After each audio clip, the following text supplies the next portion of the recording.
Hello everyone, I'm Betty, and I'd like to share a significant chapter of my life, one that involves challenges with my in-laws and my husband while navigating a difficult divorce. I hope my story resonates with anyone who's faced unfair criticism from their in-laws. Let me take you back to where it all began. I met Kevin, my now estranged husband, on a dating app when I was a 20-year-old college student. Kevin was 26, established, and financially stable. Despite our age difference, we fell in love quickly. I've always believed that love isn't confined by age or appearance, so Kevin's being older was never an issue for me. However, Kevin struggled with our age gap. He often asked, "Why are you with me, Betty? You could find someone your age, someone who might be a better match," but I chose him because I loved him, and to me, age was just a number. Kevin's insecurities ran deep, and he would press, "There must be another reason. It's not normal for someone like you to be with someone like me. Please, just tell me the real reason." I reassured him again and again that my feelings were genuine, that I wasn't interested in dating someone my age. I loved him for who he was, and that was what mattered to me. Yet, his self-doubt remained, hinting at deeper issues of self-esteem that seemed to have kept him single before we met. Wanting to prove my love, I made sure Kevin never spent excessively on me. As a college student, I wasn't wealthy, but I bought him thoughtful gifts and managed my own finances. I worked part-time jobs, ensuring I wasn't financially dependent on him. Kevin seemed to appreciate these efforts, but sadly, his insecurities didn't fade. He continued to question the sincerity of my love, which hurt deeply. It took 3 years before I truly understood where Kevin's issues were coming from. When I met his parents, Samuel and Charlotte, I began to see the root of his struggles. Samuel, Kevin's father, had experienced a sudden windfall when he won the lottery, which changed their lives overnight. This newfound wealth gave me insight into the environment that shaped Kevin's views and insecurities. After winning the lottery, Samuel and Charlotte bought a lavish house and invested wisely. However, their wealth came with a sense of superiority. During our first meeting, Samuel boasted, "Not everyone makes it big like I did. I worked hard, and look where it got me. Do you know how rare it is to win the lottery? I did it on my first try." They were proud of their financial success, often implying that Kevin, despite his college education, would never reach their level. Charlotte often hinted that Kevin's previous partners had only been after his money, leaving him once they were financially secure. They openly doubted his ability to make good decisions, which infuriated me. It was clear that Kevin's parents painted every woman he dated as a gold digger, and over time, Kevin started to believe this narrative. The insinuation that I, too, was just after his money became an embarrassing and hurtful part of their story. Fed up with their baseless assumptions, I finally stood up for both Kevin and myself. "I'm sorry, but I have to disagree," I said. "Kevin has worked hard to build his career, and in time, he will achieve even greater success. But that doesn't mean women are after his money."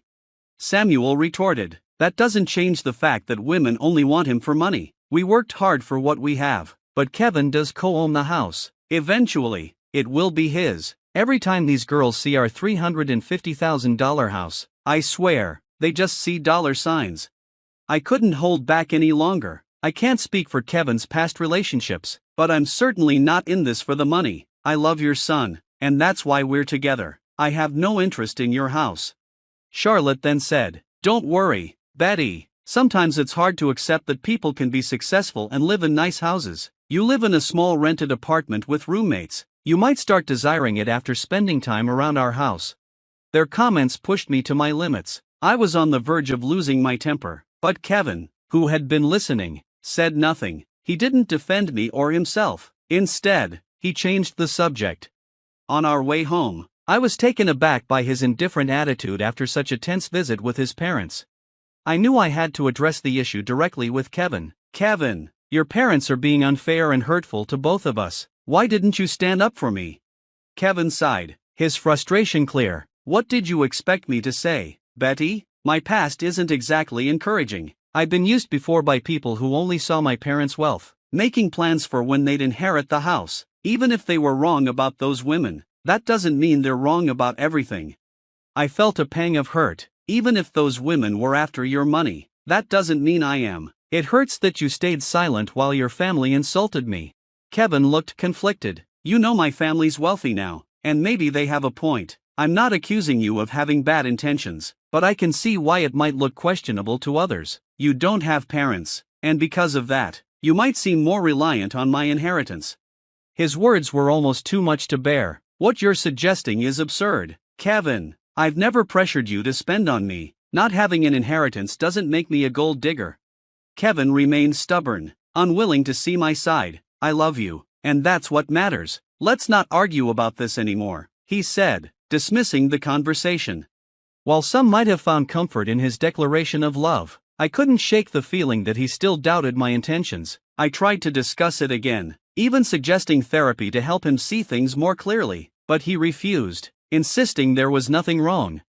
As time went on, I began distancing myself from his family. We got engaged right after I graduated from college, and I landed a decent job, which allowed me to start saving for our wedding. We shared the wedding expenses equally and married when I was 23. However, the next 4 years of our marriage were rocky. Kevin frequently visited his parents, returning each time more distant and upset. I knew Samuel and Charlotte were still poisoning his mind, continuing to brand me as a gold digger. Despite my pleas for him to reduce contact with them, Kevin kept seeing his parents often. Their negative influence started to deeply affect his view of our relationship, making him believe no one could love him for who he was.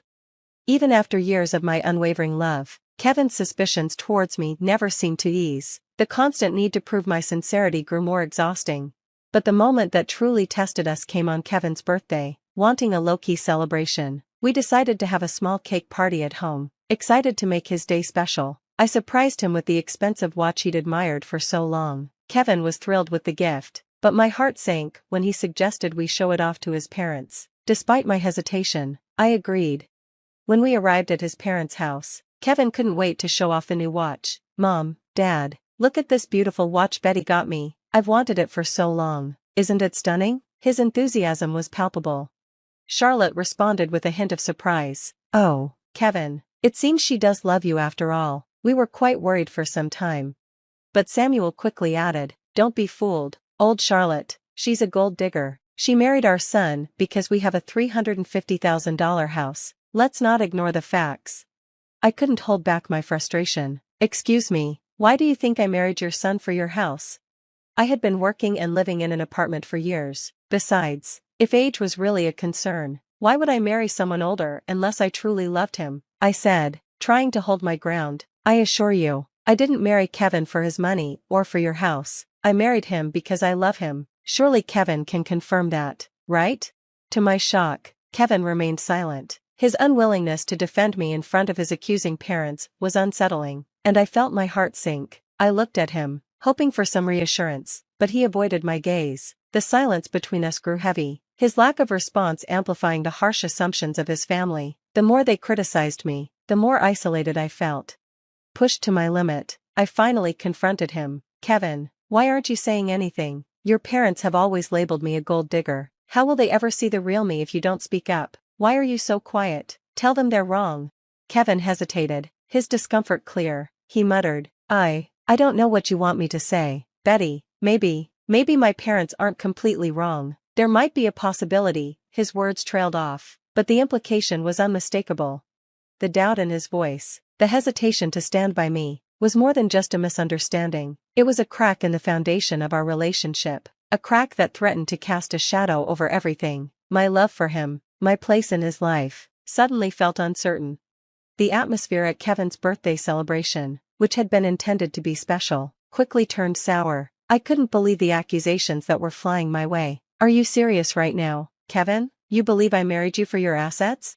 His parents chimed in, their suspicion thick in the air. "Oddly, you've never talked about buying a house, have you? For someone renting, owning a home should be a priority. Our place is out of your price range. You could never afford something like this on your own. So marrying Kevin and settling here seems more logical."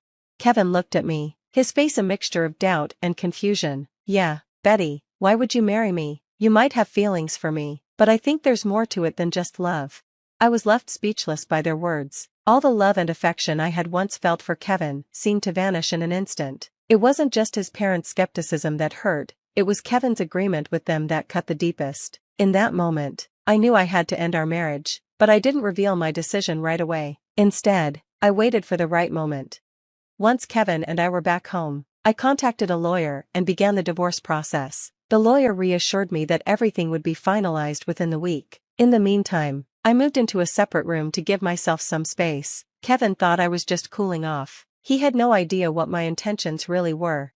When the divorce papers were ready, I packed my things and left. Kevin, clearly distressed, called me in a panic. I told him to meet me at a specific address and to bring his parents. He was confused, but he agreed. When they arrived, I was standing on the porch of a stunning house. Their expressions shifted as they took in the luxurious surroundings. "You must be wondering why I brought you here," I said, gesturing to the grand estate. "It's a beautiful house, isn't it? No one can compare their home to this one. It's worth around $3 million in today's market, quite expensive, right?" The dramatic setting was my way of showing them that their accusations were unfounded. I wasn't the person they thought I was, and I needed to make that clear, loudly and undeniably. "But it's worth every penny," I added, pointing to the lavish interior. "The furniture alone was worth millions." "What is this place, Betty?" Kevin asked, his confusion evident. "I don't understand why you have access to such a house." "Why don't you all come inside so we can talk properly?" I suggested, brushing off their astonishment. "I can't explain everything standing here on the porch." They followed me inside, their eyes widening at the opulent decor that greeted us. The owners had spared no expense in furnishing their home. As we settled into plush sofas, I took a deep breath, ready to address the elephant in the room.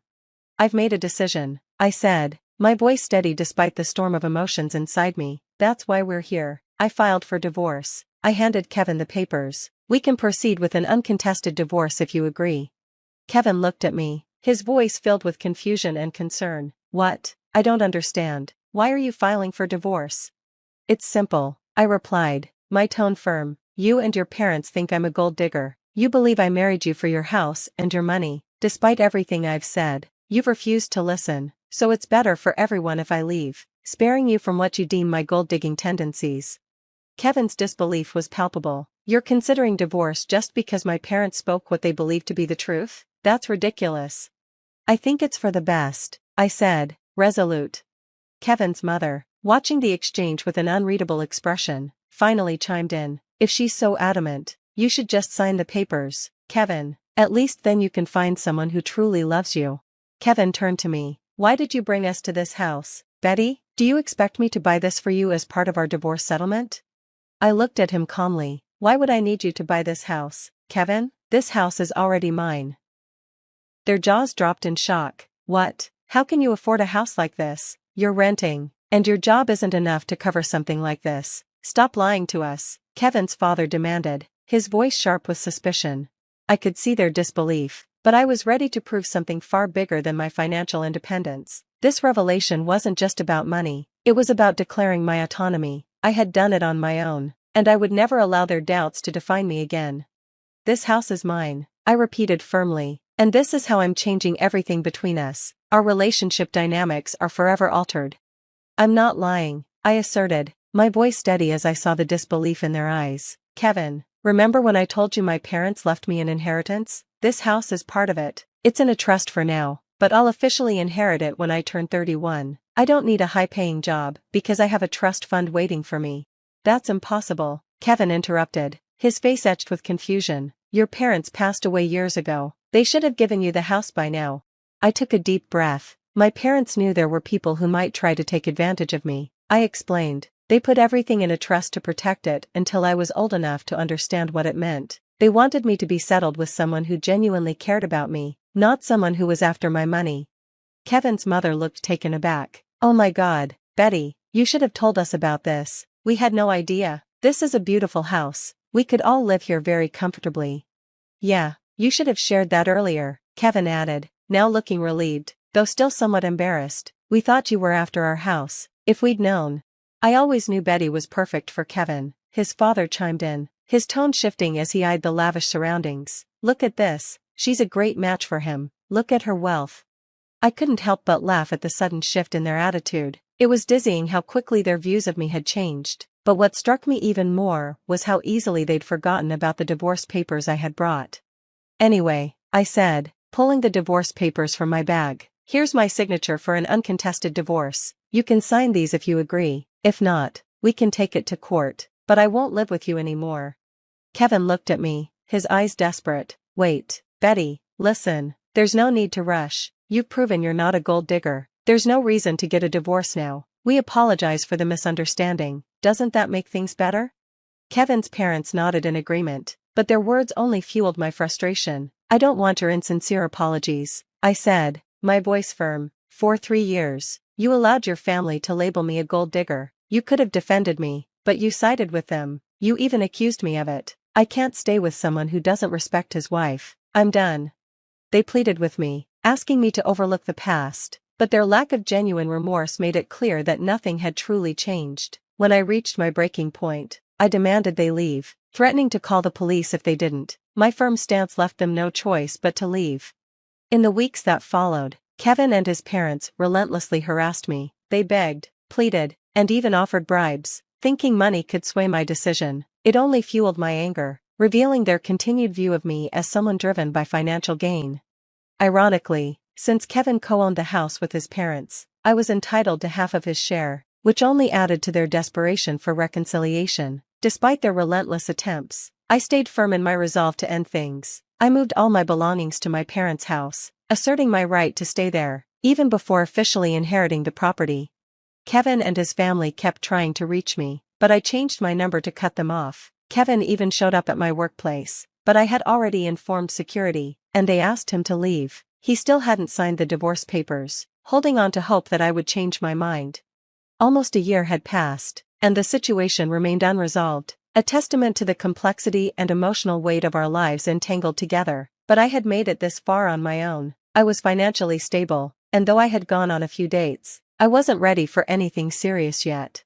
A cousin of Kevin's told me his family was now scrambling to pay me my rightful share of the house. Their legal fees were mounting, and their savings were running low. Kevin had even suggested selling the house, harboring resentment toward his parents for the chaos they'd caused in his life.